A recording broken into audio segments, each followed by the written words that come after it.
Hello बच्चों, hope you all are good and having a great day so far. My name is Gaurav Sharma and you welcome here. बच्चों, इस video में हम लोग बात कर रहे हैं चैप्टर मैग्नेटिज्म की, जिसमें हम लोग टॉपिक सॉल्व करने वाले हैं इलेक्ट्रोमैग्नेटिक इंडक्शन। टॉपिक से मेरा मतलब है कि इस टॉपिक पे पिछले बीते कुछ सालों में किस तरह के सवाल इलेक्ट्रोमैग्नेटिक इंडक्शन से बने हैं और अपकमिंग ईयर में कितने सवाल या किस तरह के मार्क्स वाइज क्वेश्चन जो है वो इस चैप्टर से या इस पर्टिकुलर टॉपिक से बन सकते हैं।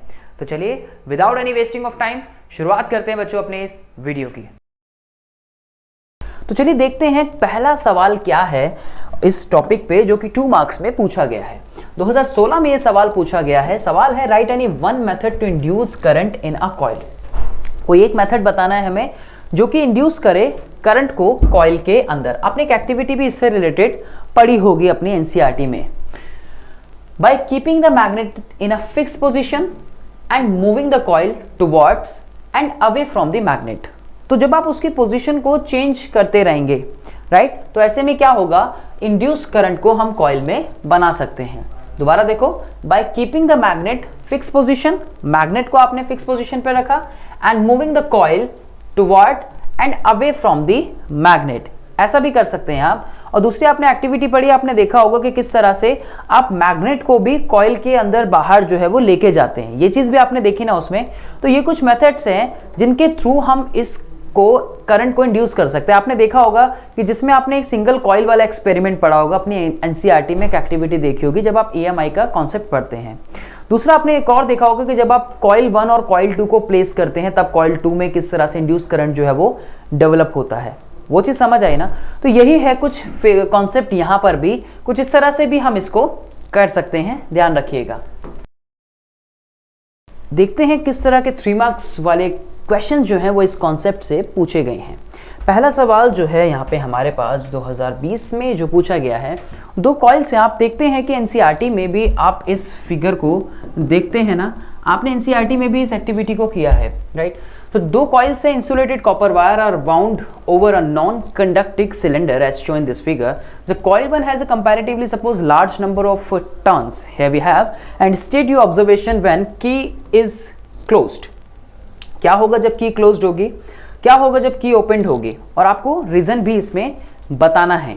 इसमें एक कंडीशन और होती है यहाँ पे, जब हम इसको स्टेशनरी कंडीशन में रख देते हैं, स्टेशनरी पोजीशन में छोड़ देते हैं। कि ओपन और क्लोजिंग का मतलब आप समझ रहे हो ना, कि जब आपने एक बार उसमें जब करंट, जब एक तरह से ये भी कंडीशन हो सकती है कि जब आपने उसमें करंट पास किया और जब करंट पास नहीं किया, यानी कि जब आपने उसमें करंट एक बार जाने दिया और एक बार आपने उसमें बंद कर दिया। 2 कंडीशन हुई ना, कि जैसे आपने बटन ऑन किया और बटन बंद कर दिया, बटन ऑन किया बटन बंद कर दिया। ये कुछ कंडीशन आसानी से आपको शायद समझ आई हो।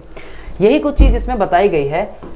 सो होगा क्या कि जब आपने की को क्लोज किया, so after setting up the circuit as shown, the one can observe deflection on the galvanometer connected to the second coil. तो आपने देखा कि यहाँ पे हमने गैल्वेनोमीटर को कनेक्ट किया हुआ है सेकंड कॉइल के साथ, आपको दिखा ना यहाँ पे। और गैल्वेनोमीटर क्या बताता है हमें, गैल्वेनोमीटर बताएगा हमें प्रेजेंस ऑफ करंट, है ना, ये सॉरी इंड्यूस करंट, है ना।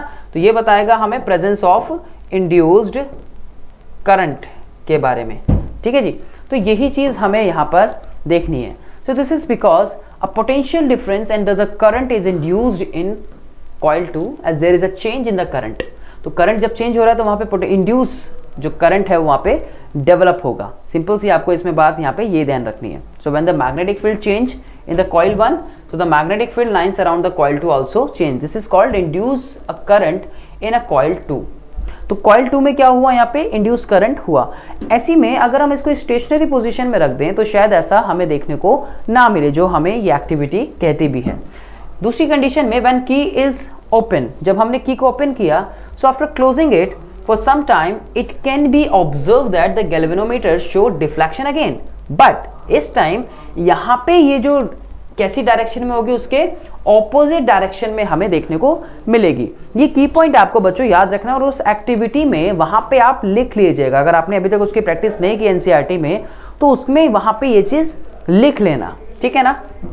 So this is because when the current stop flowing in coil 1, जब हमने कॉइल 1 में करंट स्टॉप हुआ फ्लो करना, so the magnetic field associated with its changes in the opposite direction. Yes, so so as in the first case, so this inducing current in the opposite direction will be form. तो वो कैसे form होगा, जब induce current form होगा तो वो उसके opposite direction में हमें देखने को मिलेगा। अच्छी एक्टिविटी है, अगर आपने अभी तक नहीं की है तो इसको ध्यान से इसी तरह से समझे, कब उसकी डायरेक्शन ऑपोजिट होगी और कब कैसी देखने को आपको मिलेगी, ठीक है ना। अगला सवाल 2019 में देखने को मिला है, दो सर्कुलर कॉइलें, आपके एनसीईआरटी से रिलेटेड है ये question. Two circular coils P and Q are kept close to each other, same concept पे है, of which coil P carries a current. What will you observe in the galvanometer connected across the coil Q? If current in the coil P is changed, तो ऐसे में क्या होगा, concept शायद आपको समझ आ गया होगा कि ऐसे में भी वही पिछला वाला कॉन्सेप्ट जो है यहाँ पे वो सेम अप्लाई होगा। तो पहला कंडीशन क्या कहती है कि इफ, तो when the amount of current in the coil P is changed, जब हम P में करंट का अमाउंट चेंज करते हैं, so an induced current will induce. So when the amount of current in the coil P is changed, and induced current will induce, the current will induce in the coil Q. Induce in the coil Q, current induce होगा यहाँ पे। So due to change in the magnetic field, क्योंकि current जैसे आपने वो किया तो जैसे आपने पास किया तो वहाँ पे मैग्नेटिक फील्ड चेंज हुई, राइट। तो change in the magnetic field lines या मैग्नेटिक फ्लक्स जिसको हम बोलते हैं, जिसकी वजह से वहाँ पे इंड्यूस करंट बना। दूसरी कंडीशन हमें क्या कहती है, दूसरी कंडीशन हमें कहती है कि if both the coils are moved in the same direction, अगर दोनों ही कॉइल्स को हमने क्या कर दिया, are move in the same direction with the same speed, तो ऐसे में क्या होगा, देखिए जरा, अगर दोनों कॉइल्स मूव हो रही हैं सेम डायरेक्शन में with the same speed, so then there is a no net change, क्योंकि कॉन्स्टेंटली, अगर ये वो कंडीशन भी होती है उस एक्टिविटी की, जैसे कि मैंने बताया ना आपको कि आपने कॉन्स्टेंटली करंट को पास करके रखा, आपने कॉन्स्टेंटली एक बटन को प्रेस करके रखा, तो क्या ऐसे में वो बनेगा, बिल्कुल भी नहीं बनेगा, राइट। ये वही कंडीशन है।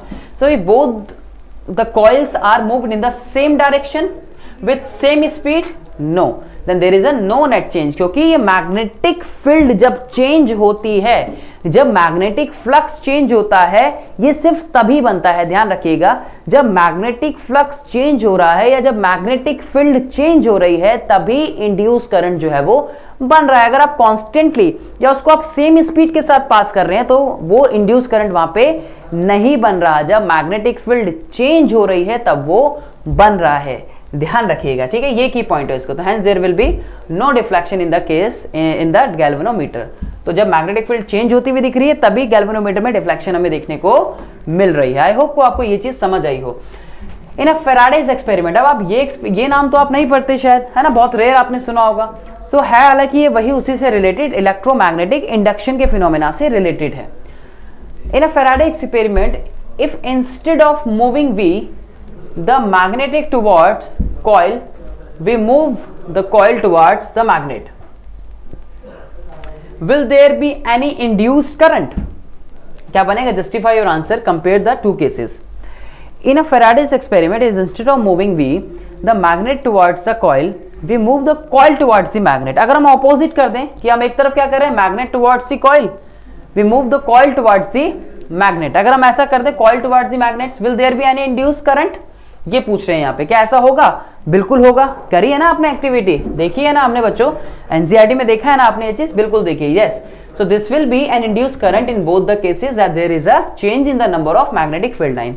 अगर वहां पे मैग्नेटिक फील्ड लाइन चेंज हो रही है तो इंड्यूस करंट बिल्कुल बनेगा। मैंने बताया ना आपको प्रीवियस क्वेश्चन में भी। Yes, so that is associated with the coil, or we can say that there is a motion in a magnet with respect to the coil. तो बिल्कुल ये चीज ध्यान रखिए। तो वहां पे हमें देखने को मिलेगा अगर मैग्नेटिक फील्ड चेंज हो रही है, same of the current will be induced and the direction of flow of current will also be the same in the two cases. तो ये चीज देखिएगा, समझ आई ना। अगला सवाल हमें क्या कहता है, write the application of Fleming right hand rule. क्या कहती है हमें फ्लेमिंग राइट हैंड रूल?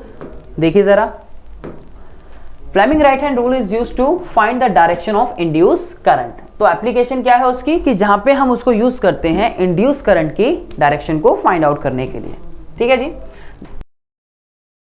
तो चलिए देखते हैं, कॉन्सेप्ट समझते हैं कि क्या सवाल जो है इस कॉन्सेप्ट में पूछा गया है। सवाल 2017 में जो था, सवाल है a coil of insulated copper wire is connected to a galvanometer. एक कॉइल है जिसको हमने गैल्वेनोमीटर से कनेक्ट कर दिया। अब गैल्वेनोमीटर का फंक्शन आप लोग जानते हैं, डिफ्लेक्शन करेगा तो यानी कि करंट की प्रेजेंस है ना, नहीं करेगा तो नहीं है।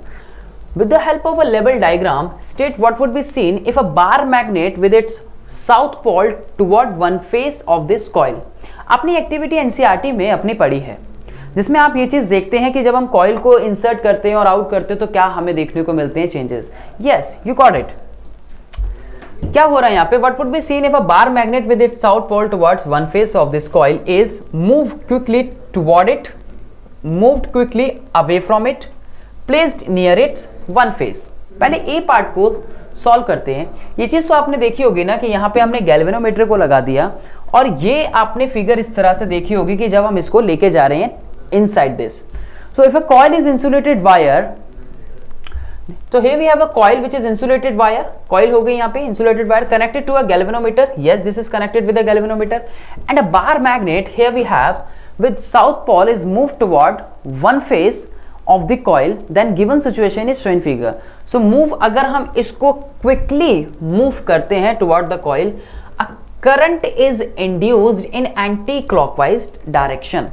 So अगर हम इसको move कर रहे हैं कुछ इस तरह से, तो current क्या है हमारा एंटी क्लॉकवाइज डायरेक्शन में जो है वो मूव करेगा, right, in the coil with respect to the side facing to the north pole, right, यानी उस तरफ जो है वो उसमें मूव कर हमें देखने को मिलेगा ऑफ द मैग्नेट.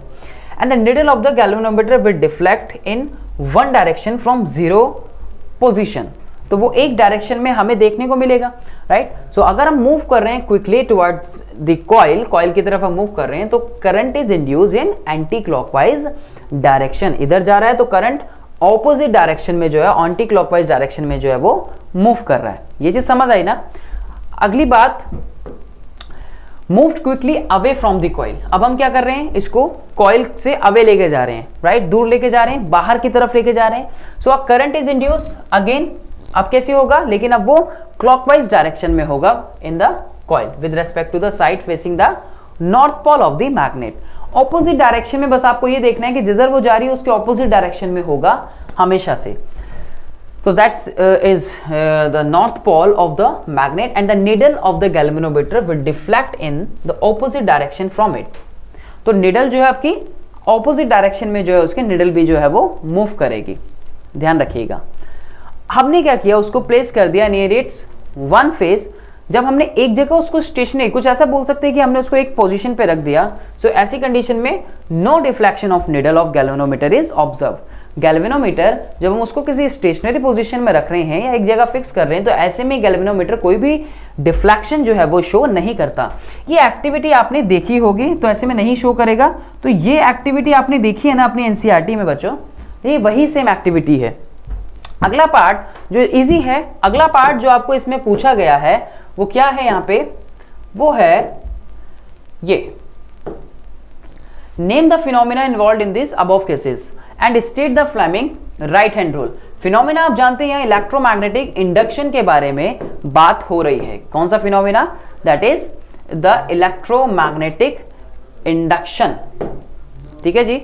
तो फिनोमिना इज इलेक्ट्रोमैग्नेटिक इंडक्शन के बारे में यहाँ पे बात हो रही है. दूसरा जो यहाँ पे फ्लेमिंग राइट हैंड रूल पूछा गया है, stretch the right hand such that the first finger आपकी शो कर रही है एंड द सेंट्रल फिंगर को आपको स्ट्रेच करना है and the thumb that are mutually perpendicular, कुछ इस तरह से. ठीक है जी. Sorry, right hand thumb rule है तो कुछ इस तरह से, राइट. तो ये आप इसमें इस तरह से बताते हैं. The first finger points along the direction of the field, magnetic field, and the thumb points along with the direction of motion conductor and the direction and the conductor के, and then the direction of induced current is given by the direction of the central finger. तो ये induced current हो गया, right? तो ये चीज इसमें पूछी गई है हमारी. तीन चीजें. ओके, तो आई होप बच्चों आप लोगों ने इन क्वेश्चंस को एंजॉय किया हो और आपने थोड़ा बहुत कुछ तो सीखा होगा डेफिनेटली इस वीडियो से. अगर आपको ये क्वेश्चन समझ आए, अगर आपको वीडियो अच्छी लगी तो इसको लाइक करें, और अगर आप चैनल पे नए हैं तो इस चैनल को सब्सक्राइब करना ना भूलें, जिससे कि ऐसे अमेजिंग वीडियोस, ऐसे amazing questions, important question, chapter wise सभी तरह की चीज़ें हम आपके लिए लेके आते रहें. अगर आप इस चैनल पर नए हैं तो मैं आपको बता दूं कि इसी तरह से बच्चों हमने इंपॉर्टेंट चैप्टर वाइज जो क्वेश्चन है, चैप्टर वाइज इंपॉर्टेंट क्वेश्चंस या टॉपिक वाइज जो है, हमने ऑलरेडी आप लोगों के लिए बहुत सारी चीज़ें बच्चों जो आपको इस चैनल पे मिलने वाली है. अगर आप इस चैनल पर नए हैं तो जाके आई बटन को क्लिक कीजिए और जाइए प्लेलिस्ट में देखिए कि किस तरह से आप अपने किसी भी चैप्टर की स्टडी को बहुत ज़्यादा आसान जो है वो बना सकते हैं, राइट. तो चलिए ज़्यादा देर ना करते हुए मैं मिलूंगा आप लोगों से नेक्स्ट वीडियो में. Thanks for watching.